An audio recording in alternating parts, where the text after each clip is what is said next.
Our verse for today is in Matthew chapter 18, verse 21 to 22. Then Peter came to Jesus and asked, Lord, how many times shall I forgive my brother or sister who sins against me? Up to 7 times? Jesus answered, I tell you, not 7 times, but 77 times.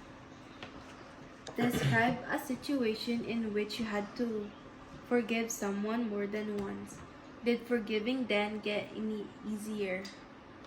No. Wala? Wala akong pagkakataon It's na gano'n? not. It's hard. Nagpatawad It's pero harder. eventually tao lang tayo. Si God, di ba nagpapatawad? Tsaka hindi rin naman tayo perfecto rin. Describe a situation which you have had to forgive someone. Ikaw, Nicole. You have to forgive someone.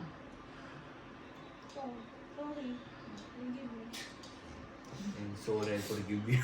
Ganyan? Walang point ako sa mago. Ako marami. Ang dami kasi Hindi. taong nanakit sa akin, sa totoo lang. Yung mga, marami. Pero, tawag nito, at the end of the day, hindi sila yung gagaan ng loob kapag kinalimutan mo at pinatawad mo yung ginawa nila. At the end of the day, you have your peace of mind and you can start fresh, new. Diba? If they wanna keep yung kung Doing paano it. sila sa buhay nila towards you, if they wanna keep doing that, then silang masisira. Pero, as long as you don't let other people touch you or parang control your emotions, okay na yun. You will be successful or a better person. Diba? Ikaw, Charles. Wala. Ikaw, te. Huh? Kung may perfect answer ka. Wala kaya. Ngayon, next na. Sorry, forgive How you. many times do you think your parents have forgiven you for doing something wrong? Oh, Charles, pakinig ka. Ayan. How many times Do you think your parents have forgiven you for doing something wrong? Okay din, Charles. How many times? Ha? Ano? Alat. Ikaw, Charles. Alam. Alat? Yun lang alam. No. May house na. Nicole. House and lot na. Let me read.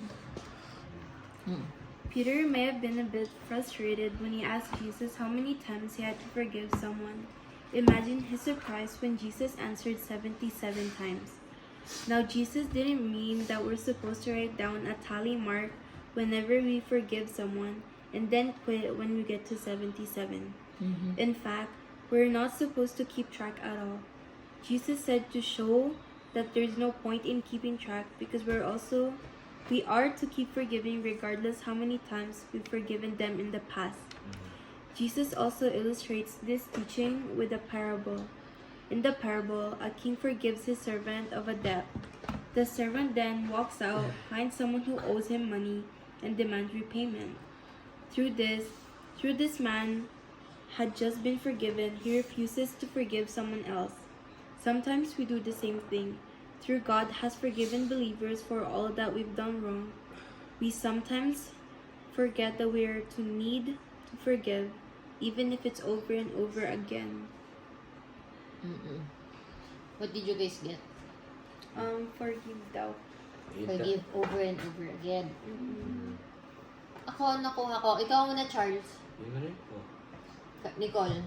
No matter how much, how much bad things they do to you, just Paano pa ulit-ulit? Di ba? Parang katangan na rin yun eh. Wait. Before you say that to other people, do you do the same thing? Yeah. Oh. Then, Pero you are talking to yourself then. Ang ano lang kasi dito, wag tayong lalayo sa ibang tao. Tingnan mo muna yung sarili mo.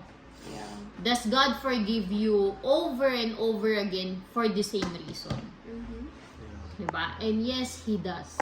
Diba? Paulit-ulit niya tayong patatawarin kahit paulit-ulit natin ginagawa yung mga pagkakamali na dapat di na natin ginagawa. Diba? But God still forgive us.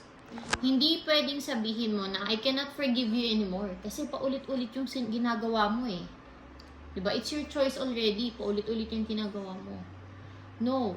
Ako sa totoo lang, I forgive people not because pinatawad din ako ni Lord. I mean, at some point, yun din ang reason ko. Pero, ang pinaka nangingibabaw kasi sa akin is, I am not a perfect person as well. But God is forgiving me. So, yun na nga yun po. Doon na nga pumapasok yung, tawag nito, I forgive people because God is forgiving me too. Diba? Pero meron pa ako yung isang reason eh. Kasi naniniwala ko na hindi perfecto. Hindi tayo perfect people. So, me, I am not a perfect person. I cannot expect you to be perfect as well. So, kung meron kang pagkakamali or may mga pagkakataon kang nasaktan mo ko, it's okay. Kasi ano ba naman yung nasaktan mo ko ng ganito? Pero si Lord, overflowing yung pagmamahal niya sa akin. Walang-wala yung pinapasok mong sakit sa akin. Versus sa mga pagmamahal na nare-receive ko sa paligid ko. Versus sa pagmamahal na ibinibigay sa akin ng Panginoon. Actually, sa mga taong nanakit sa akin, mas naaawa ko sa kanila kaysa nagagalit ako. Kasi ganun ka-miserable yung buhay nila. Para gawin nila yung miserable rin yung buhay ng ibang tao. To the point na sinasaktan nila yung ibang tao. Diba, tinatry nilang siraan yung ibang tao. Nakakaawa sila sa totoo lang. Kasi that only means they don't have Jesus in their life. Kaya patuloy ko silang patatawarin para maisip nila na, bakit niya ako pinapatawad? Then probably they will realize, because may Diyos siya sa buhay niya. And that's the way in that situation na maitataas ko ang Panginoon. Na sasabihin nila, kaya pala siya ganyan kasi he believe in God. And ganyan pala yung mga taong naniniwala sa Diyos na hindi sila nagkikikim ng sama ng loob, nagpapatawad lang sila. So by doing so, nag-glorify natin si Lord. And we can, by doing so, na-reflect natin kung paano ba talaga si Lord sa atin. Kung paano siya magmahal, kung paano siya magpatawad. It's endless. Diba? So ganun din dapat tayo. Because in this world, our purpose is to live like Jesus and to glorify Him in our life. If that means na magpatawad ka ng magpatawad, then do so. Kasi that's what you are called for. And tatandaan mo, sinabi nga dito sa DBS natin kanina na, if God can forgive you, Why can't you? why can't you? Diba? So, yun. And like I said earlier, it is something that you give to them. It's not like a gift na bibigay mo sa kanila, pero it's more of a gift to yourself kasi it will bring you peace of mind and you'll be happy eventually. Diba? What do you guys do you wanna add more? Na? Cool. Dad. Wala. Ano sabi ni Estes, Charles? Ano? Love your enemy as you love your... Love others as you love yourself. Ito yun. Diba? Do you wanna, Dad? Elaborate that? No na? Golden Do you wanna elaborate it? Golden rule. One shot? Ang golden rule, Carlin Charles? Treat others how you wanna be treated. Ha? Treat others how you want to be treated. Yeah, that's correct.